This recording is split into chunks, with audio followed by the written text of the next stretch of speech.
Jiraj, I have a question. Yes.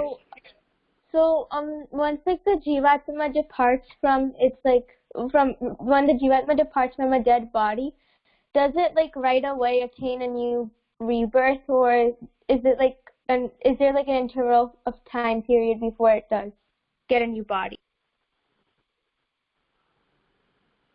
It is not necessary, and we don't have any sort of fixed process for this. Quite possible that Jivatma may attain the body uh, at that very moment, and even it is possible it takes some time. Ji Raja.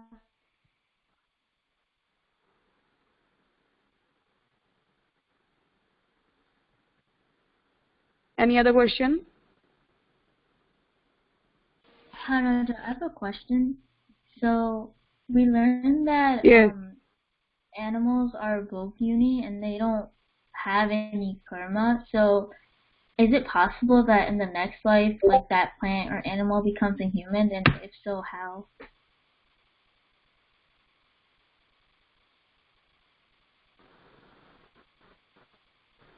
Yes, 100% possible, because we have been given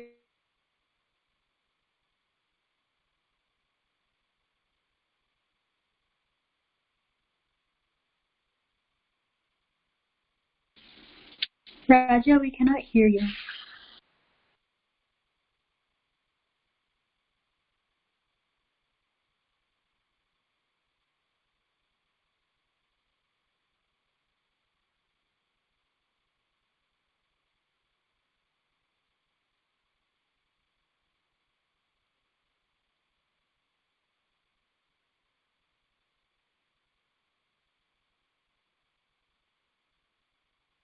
રાજા આપનો અવાજ નથી આવી રહ્યો.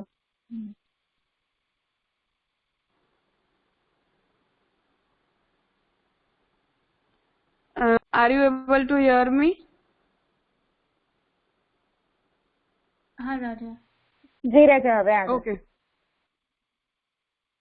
Okay. Sorry for the interruption.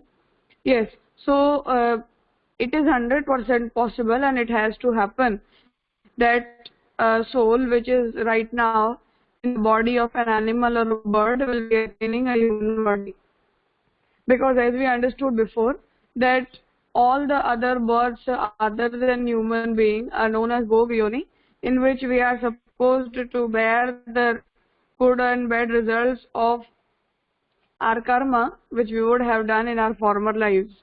So it is just like a jail. It means when in a jail a person, whatever mistake he would have done, the court says that that person has to remain in the jail for so and so years, and after completion of that particular period, that person comes out of the jail and gets to his normal life. This is how happens with the soul also. Whenever we have done some bad deeds, as a result of those bad deeds, we attain such births of animals, birds, microorganism, tree, etc. And after being pure, after rectifying our mistakes, again our soul is given the chance to be a human being.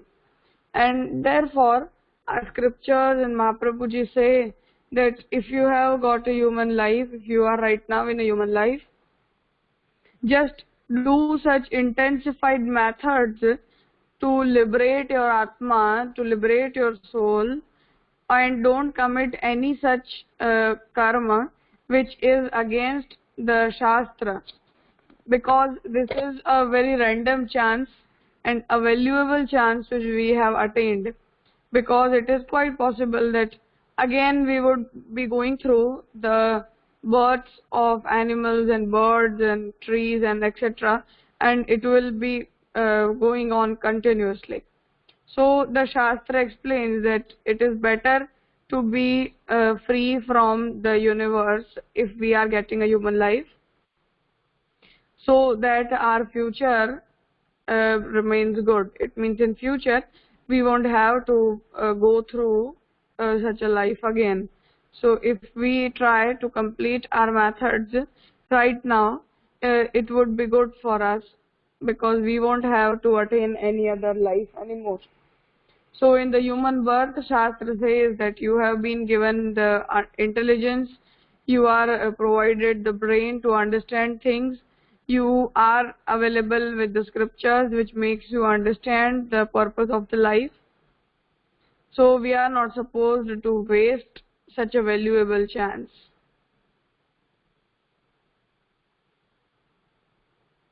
Okay, I understand. And I had another follow-up question.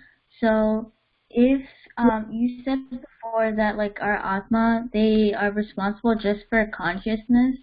So, how do humans know like morality, like from good or bad, and like what causes the like higher intelligence if it's not due to the Atma? It is the role of our brain. Atma has nothing to do about that. All the sort of intelligence, knowledge, everything is attained by our brain. Our brain understands all these things, and after being being free from all the worldly materials or any of such sort of understanding is attained by brain, not by Atma.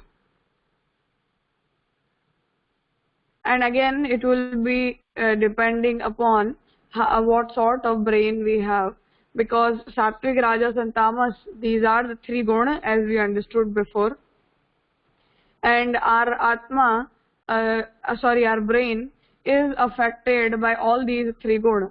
So for example, if my brain will be in a tamas state, then my brain would not be in the capacity to make a good decision. And if right now my brain is in a sattvic state, whatever sort of knowledge is given, my brain will acquire it and will be working accordingly. So the character of acquiring the knowledge is of the brain, not of the Atma. Even brain is a jada padarth, and it is provided consciousness by the Jivatma. So Jivatma provides the consciousness to the brain, and as a result the brain attains knowledge, and whatever sort of knowledge brain attains, our body, our sensory organs, etc. work accordingly. Therefore, in Gita Ji, Bhagavan says that we have to increase the sattvic guna so that our Atma can be capable of understanding the difference between good and bad. If my brain is in a tamas condition, then in spite of understanding everything, I won't be able to implement that knowledge, because the attribute of tamastha doesn't allow us to make any sort of good decision.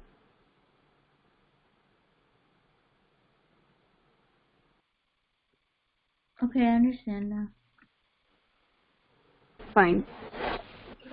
Raja, I also had a question. Yes. So, like, I know that you said that if we don't liberate our soul, or if we do bad deeds, then we have like the possibility of becoming like an animal in our next life. But like, there are like a lot of different animals, and like, just by committing like one deed, like, how is there like what's the deciding factor to what we will be in our next life, like, versus like an elephant versus like a dog? Like, how do our actions impact those deciding factors for our next lives?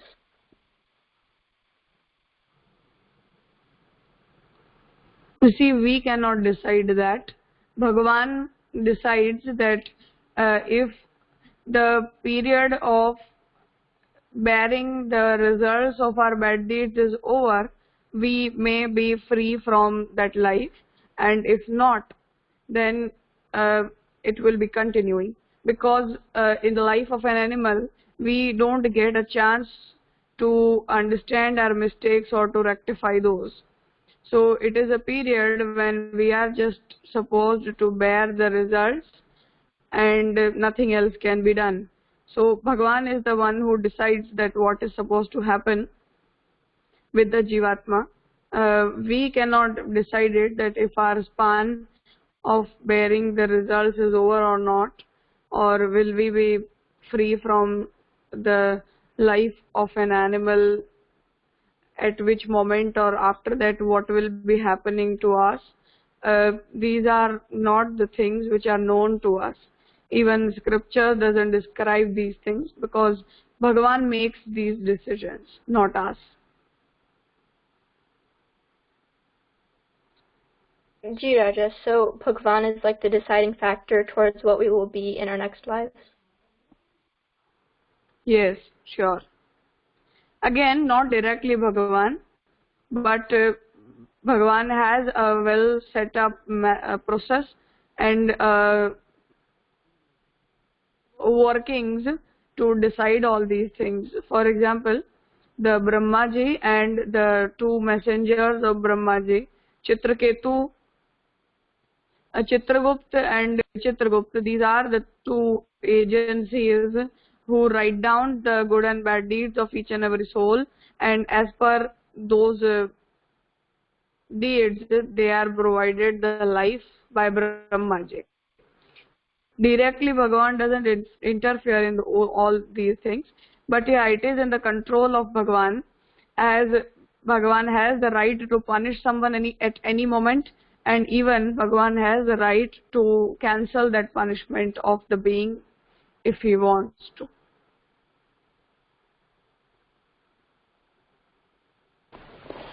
Okay, thank you, Raja. Question? I have a question. So Raja, this is applied to all the human beings, right? It's not only who are following the Vedic religion. It's like Christians, Muslims, everybody. This is applied, right? Yes, yes, The to karma each and rule. everyone. Ji, Raja. Raja, I have three questions. So the Yes. first question is, yesterday you first of all, Dhanwad, you mentioned yesterday about the Atma and an inner Jeev, or the inner Sarir. So I didn't understand that inner Sarir, what that means. The second question is that there is a concept of a Pap and Punya, that if I do a good deed or bad deed, there is a some kind of a tally, but you just explained a few minutes back that Chitragupta and the other person will take care of it. But conceptually, like, what defines the Pap and Punya? For example, as a Vaishnava, if I kill the chicken, then it's definitely a Pap for me. But against, if somebody is like a Muslim or somebody Kshatriya who should be allowed, that could be not be a Pap. So conceptually that thing. And the third question I have is that our good and bad deed goes with our Atma. And if that is true statement, then the conceptually how it goes along with Atma, like what conceptually how it works. See, for your first question about the Sukshma Sharir, it will be the topic which will be explained in this very chapter. So I am not explaining it for now. You will be clear with this question in this very chapter, the Jeev Vivek itself. Both the sorts of bodies which are provided to the Jivatma, the Sthul Sharir which we are able to see, and the Sukshma Sharir which resides inside we are not able to see, both will be explained in this chapter. Now second thing, that who decides Papa and Punya. So indeed Shastra will decide Papa and Punya. There is no one else who will be deciding it. Now about the people who are following other religions, as they measure us on the ground of their principles, same way even we measure us on them on the ground of our principles. In spite of being a Muslim, it doesn't mean that I am going to consider the Quran for him Bible for a Christian and Ved for a Hindu. It is not so. According to us, as Bhagavan has created all the individual beings as his Ansha, and Bhagavan explains that whoever doesn't follow the Ved will not be attaining any good result at the end of his life. So this is the deciding factor for us, and it has to remain so. We are not supposed to judge a Muslim or decide the result of a Muslim on the basis of a Quran and a Hindu on the basis of Ved. It is not possible. So here we have to consider that Ved is the only ruling factor, and it will be deciding the result of whatever good and bad deeds we have been doing. No one else will decide what will be happening to the soul. So if you are committing any such activity which is against the Ved, then you will be attaining a bad result. If you have involved yourself in such an activity which is right according to the Ved, then you will be getting a good result.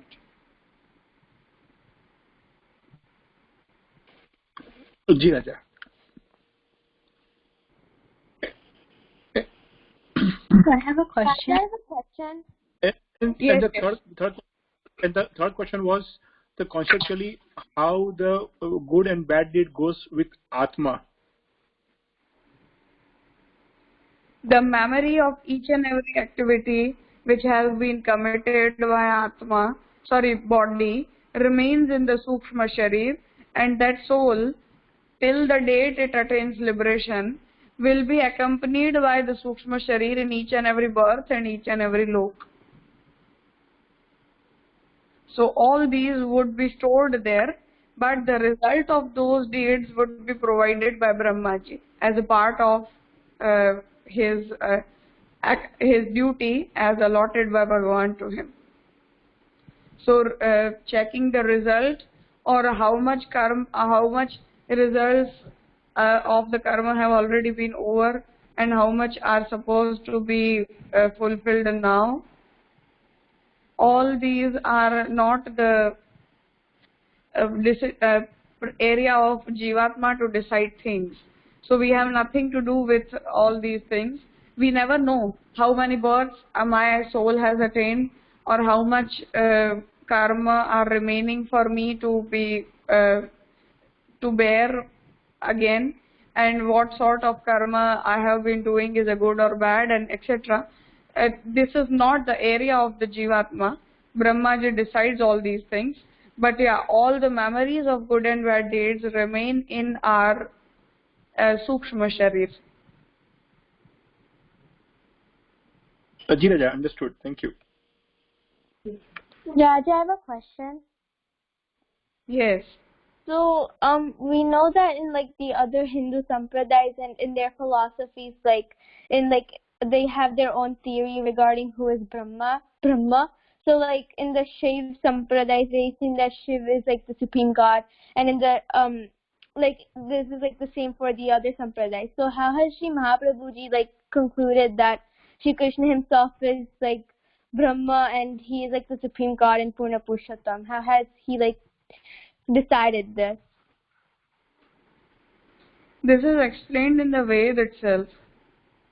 So Mahaprabhuji has nothing to explain personally or differently. Everything has been explained in the Ved, Bhagavad Gita itself. So as we had understood before that according to the Ved, the Gita is the conclusion of all the Vedic thoughts. Whatever is explained in Gita shortly is elaborated by Bhagavat. So this is the corollary of understanding the principles, and in Gita Bhagavan himself is committing that he is the Purna Purushottam and all others are on the lower ground than Krishna. So Mahaprabhuji is taking out that principle from there only. And in Gita itself Bhagavan has explained that if any other Jivatma is worshipping Shiv, Durga, etc., all those gods and goddesses have the power to provide the result to their devotees as given by Bhagavan only. They are not independently able to provide any sort of result to anyone. So this is the decision power of Bhagavan, and as Bhagavan has created the arrangement of providing the results of all the good and bad deeds to the souls under all these jivatmas, the same way Bhagavan provides the results to these souls also, all these souls also. So it is not the decision power of any other devata on independent basis, but this is decided by Bhagavan himself. So however Bhagavan will be deciding to provide the result, all those jivatmas will be provided the results accordingly by their modes of devotion or the paths they have been choosing for attaining liberation. Ji Raja. So like in the Shiv Puran and like the other Purans, like in Shiv Puran it says that Shiv is like the supreme god. So how can we understand, like, are they like considered false technically? No, not at all. Mahaprabhuji answers this question in the Balabodh text written by Sri Mahaprabhuji. So in that text, Mahaprabhuji explains that each and every jivatma is not capable or destined to be in the devotion of Bhagavan Shri Krishna, and therefore they are provided all the methods, all the options to be a devotee of Krishna, to be a devotee of Ram, Shiv, etc. And all these gods and goddesses are the form of Bhagavan himself, because nothing in the world is different from Bhagavan. Therefore, they have been praised in their scriptures as the supreme most gods, because whatever the attributes they have are inherited from Bhagavan, and Bhagavan has provided them such attributes so that the devotees of correspondingly those gods and goddesses can attain the result as a part of their methods or devotion. But that's what Sri Mahaprabhuji concludes is that it is not of any particular god, as the moon shines because the sun rays provides its power to the moon. Same way, all the gods and goddesses have the power to provide the result as Bhagavan has kept them on that post. And all these gods and goddesses consider themselves as the servants of Bhagavan and follow the duties given by Bhagavan to them. So even they don't have the ego of being different from Bhagavan or being independent of Bhagavan. Even they consider themselves as the servants of Bhagavan and behave accordingly as the duty which would be allotted to them by Bhagavan himself.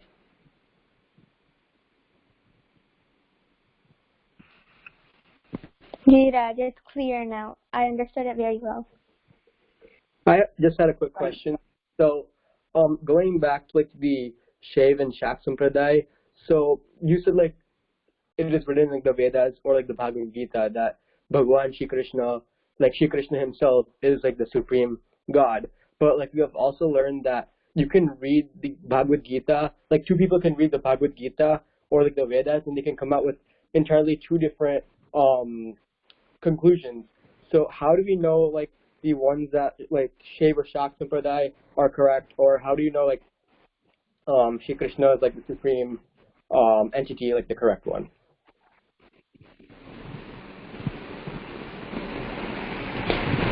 See, the one thing about this is that whoever would be destined to be a devotee of Bhagavan, or whomever Bhagavan wants to accept as his devotee, will be attaining that path as a part of intuition and inspiration given by Bhagavan himself.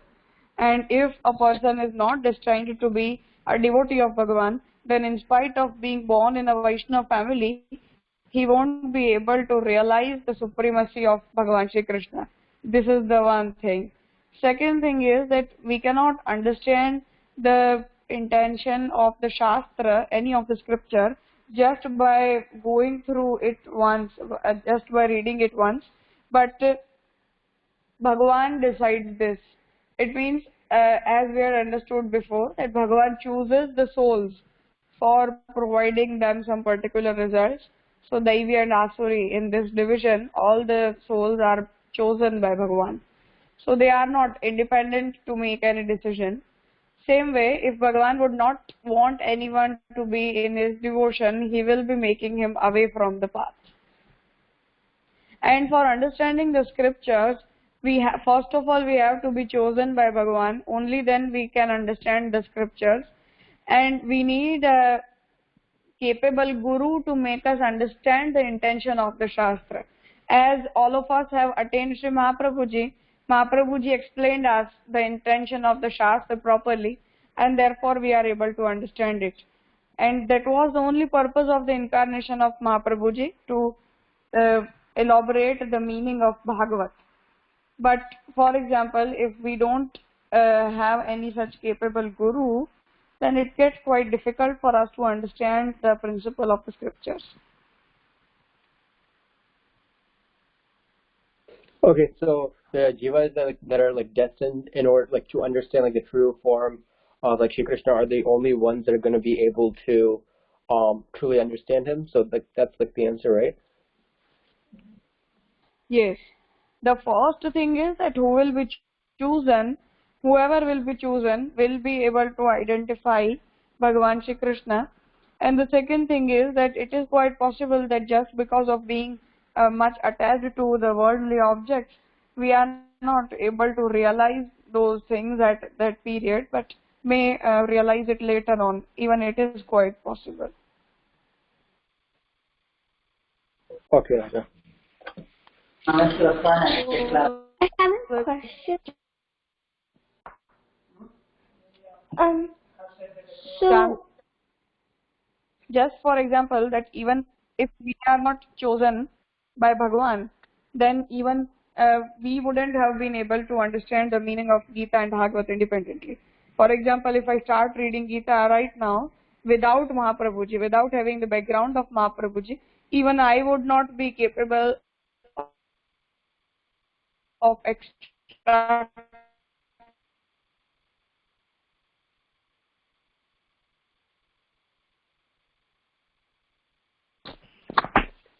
Raja, voice break আছে.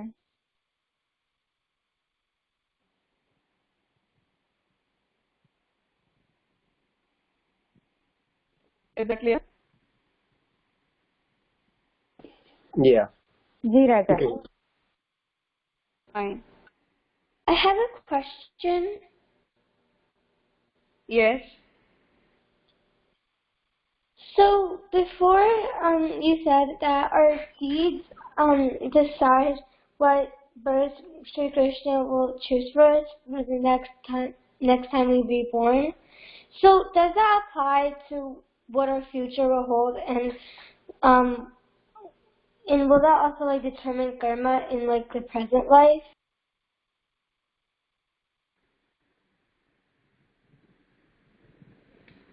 Yes. Therefore, Bhagavan prescribes that to decide your duties as per the scriptures. Read the scriptures, understand your duty as per those scriptures, and follow accordingly, so that you don't fall in any other wrong path, because of which you may attain the bad result of those deeds. So the Shastra is the only deciding factor for all the good and bad deeds which we have to perform, and the result which will we be attaining at the end of our life. So following the scriptures is the most basic principle. Even in Gita, Bhagavan explains that regarding your duties, consider the Shastra, the orders of the Shastra, the scriptures.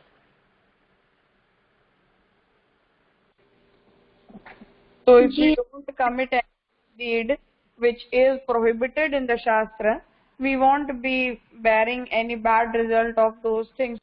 We have not committed any wrong deed. Just for example, that we are going to the school, and even in the school we have do's and don'ts. Now, for example, if I am not doing any such activity which is prohibited in the Shastra, in the school, then I won't be getting any punishment as a result of that deed. But, for example, if I commit any such activity which is against the rule of the school, then indeed I will be punished by the school for committing a wrong deed. This is how scriptures and religion work. As a follow-up question, any bad deeds or good deeds that we perform in our present life, is it necessary, like, do we always end up, like, getting the results of them in the current life, or does it sometimes, or do we get the results of them sometimes in the next birth?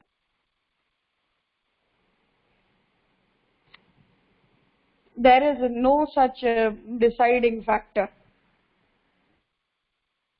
It is possible that we instantly attain the result of that bad deed. It is even possible that we may attain the result of those bad deeds in our future life, not right now. So these are all the chances.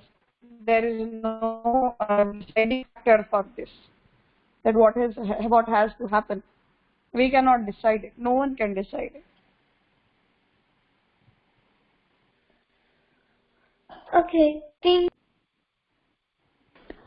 Raj, I have a question, but should I ask right now or next class? Next session, please. Okay. Fine. Let us conclude here.